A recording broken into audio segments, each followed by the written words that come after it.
Welcome to Unique Video. Remember to like and subscribe for latest videos. The situation in East Palestine, Ohio, is much worse than the media is letting on, particularly as it pertains to the widespread release of chemical dioxins. Approximately 14 tanker cars carrying vinyl chloride, VC, used in the production of PVC, aerosol sprays, as a refrigerant, and to make automotive parts, wall coverings, and housewares were intentionally set fire. Burning vinyl chloride can release toxic fumes that can cause serious health effects.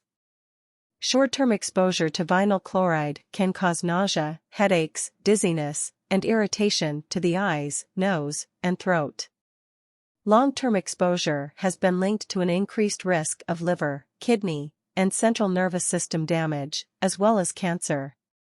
It can also damage the environment, causing air and water pollution.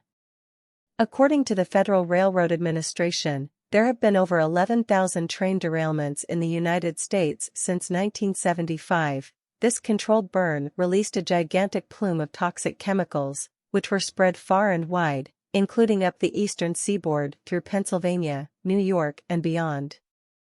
Millions of people could be affected by this dioxin release, which by and large appears to be the most disastrous dioxin incident to have ever occurred in world history. Water supplies, food crops, city parks, state forests, all of them stand to become polluted with dioxins. This disaster has left a chemical stench in the air nearly 2 weeks later. The catastrophe has been downplayed by Biden administration and the media, and the Environmental Protection Agency has deemed the water safe to drink, despite the existing reports of wildlife and pets dying in the area. 2 weeks prior to the train derailment in East Palestine, Ohio, the Center for Disease Control, CDC, changed the toxicology profile for vinyl chloride enormously, increasing the lethal exposure level and removing information pertaining to the chemical effects on children. The CDC update changed the lethal exposure level from 100 ppm to 100,000 ppm. The lethal exposure level had remained the same for 17 years prior to the CDC recent update. Just days after a Norfolk Southern freight train carrying vinyl chloride and other hazardous chemicals derailed in East Palestine, Ohio, a large 5-acre plastic plant caught fire in Kissimmee, Florida.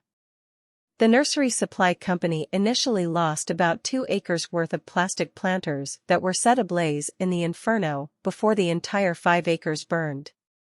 This plastics plant supplies manufacturers and sells nursery pots to grow food, which means this could be another attack on Americans' food supply.